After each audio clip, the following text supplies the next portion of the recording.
after missing an early chunk of the move in the S&P 500 in April, I said, you know what? I'm just going to start going out there and buying dips like 1, 2, 3, 4, 5 DTE options. And I have been rewarded hand over fist. And I am not a scalper. I am not a short-term trader. Right. So I feel uncomfortable and I see myself becoming more comfortable with it. Maybe that's a good thing. Maybe I'm evolving, but also like complacent to a certain extent. Yeah. Well, and I think that's what it's about though, right? Is that pretty much if you owned any semi name, any AI name into earnings, you were expecting like a 20% gain, right? And that was mostly rewarded up until Avgo. And then suddenly with Avgo, you're like, oh yeah, this can go down. And then here's another interesting one. IGV, the software stocks, outpaced SMH in May. They were up 20%, while SMH, I think, was up 18%. So I was told that AI was killing software, but then software over rallied. So it's like, which one is it? Is it software's getting eaten alive, or we're going to keep using software so we don't need AI? It's like a lot of these narratives just don't really make sense anymore, but all stocks just go up. So that's the narrative I need to follow. And that's been rewarded, hand over fist, right? And so that's why, I'm sitting here saying, I'm uncomfortably saying, I think a market correction is due here into the face of what is just incredible upside. And so, I sit here and, unbelievably people listen to some of the things I say, and I'm scared that it's like, hey, I caused you to miss a 20% rally in some stock, right? So like, I don't take this lightly where I'm just like, hey, everybody, watch out. But the answer to that, and you guys preach risk management here, is dip your toe in the water. Puts are super cheap in the spiders right now. Put spreads aren't expensive. So if I'm going to say, hey, start dipping your toe in the water here on some downside protection, I'm doing so at a moment where IV rank in the spiders is a 10, right? And that's the kind of thing. It's like if I was telling you to buy SMH calls here with IV at 100, like that's kind of irresponsible. Whereas I'm just suggesting like dip your toe in the water, and if the price action starts to go, to the downside, and we break that key level, kind of 7,500, all right, then maybe let's lean into the downside trade a little bit. But until then, Chris, your dip buying strategy I think is going to work pretty well. And I'm a little in between the both of you guys in a way. I mean, I'm playing currently for what we are. Like I said, I got a couple of strangles and a couple of names that are trying to take advantage of further out. They're all pretty far away. I've had to readjust at times, but they're all further away from at the money. And at the same time, like when I see historical vol in S&P, like you said, is like you talk about S&P vol, I've seen historical vols of 5, VIX is below 16, but we're seeing these little moves overnight that's happening in Asia. Sometimes we saw it early this week. We're seeing it again today. It makes you wonder, like, when do we do this? And so this is a conversation. This is the last thing I'll say. This is a conversation I had with Chris earlier this week.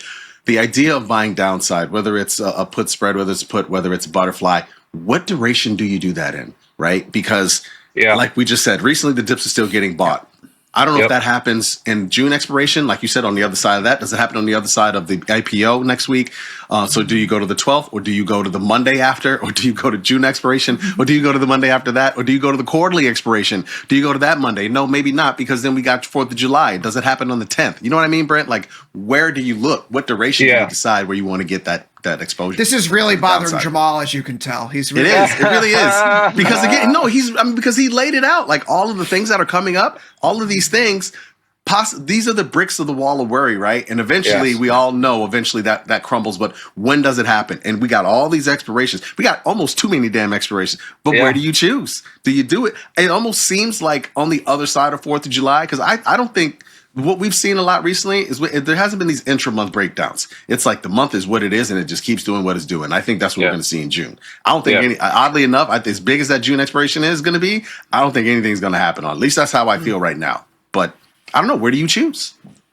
I think the market positioning is still supporting what you're saying, Jermal, right? And I'm looking at this like idiosyncratic pocket of risk. And so I'm like a lone person out here, flagging some of these risks. But here's the other thing is like, if you've been buying the dip, you've also made a ton of money, right? So you're just piecing out a little bit of what you made for some insurance too, for a lot of people. And so what I've found is that when that correlation metric goes below 8, and I've been watching it this a lot, it's usually within 20 days that you have some type of I call it a spasm. And this is sort of like, it could be a 3 to 5% sort of shock. And you're like, whoa, what just happened? And then, like the market has done since 1900 or whatever, dip gets bought over time and it goes back up. And so like, I'm watching that. I'm looking at the JPMorgan strike. We talked about this a lot. That's at 7 1,000 in the S&P, right? So it's like I'm kind of watching that into the end of the month, and the timing of this is tricky, right, Jamal? And so with implied vol pretty low, particularly in the spiders, I personally am long 1 month, some 1 month spider puts, and then some 2 month out QQQ put flies, both in kind, because I want to carry through these events. But I also don't know. It could be tomorrow, it could be the next day. So if I'm piling into like shorter dated options, then I'm a little bit more worried about the carry of those, et cetera. And so, those options are cheap in my view. Spider short term for buying put spreads and things like that, just piecing a little bit out. But just go out 2 months, wait through some of these events. And if like it doesn't happen, it doesn't happen. I think that's fine. The other thing is, for those of you who are good at managing risk, selling calls, call flies, trying to mine that rich call skew, that can succeed even if you don't have a big drawdown, right? All you need is the rate of change to cool off a little bit. We digest some of the stuff, and those are downside plays as well, right? So, that could be another view here. We're like, look, this vol is getting ridiculous, but I don't think Micron crashes. I think it just kind of cools off a little bit.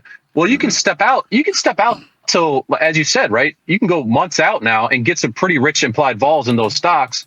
And play for a little bit of a cool off. So you can have positive carry trades. Jesus. Yeah. And put 1x2s in these names is super interesting as well, right? Because if these names come down, the vol should come down. So, you could get positive carry names in some of these semi stocks, or if they come down, that vol comes in and you're not paying very much. If sometimes you can structure that for interesting credits, right? If you get kind of creative with how you're doing that and some of the stuff. So the high IV in the whacked out skews presents a lot of opportunity for plays that will make money if the market corrects. In your carry is very very low, and so I think Jamal, to your point, it's like, who knows what the catalyst will be. It could be a tweet. I thought that maybe Sam Altman saying like, hey, Enterprise is cooling off on tokens. I was like, oh, that could get spicy. Market hasn't cared about that yet, right? Like in November we had the last time correlation was doing something weird was November of last year. Trump tweeted something about tariffs in China, and that caused the NASDAQ to drop 3% on a random Friday. And everyone was like, what? And what happened? And that's the kind of thing, that I'm concerned about here. Is who knows what the trigger will be. There's some obvious ones, ECB meetings, Bank of Japan meetings as well. You can throw those in. But it's fragile. That's the point. Like, it's a very fragile setup right now. I think it is, and people still want to buy that dip because the narrative is, and it's been successful. Like, keep buying this dip. Every dip is an opportunity for me to get back in. And so, how does that work? Well, the dip buyers have to get their hands slapped, and then they don't want to buy the next dip.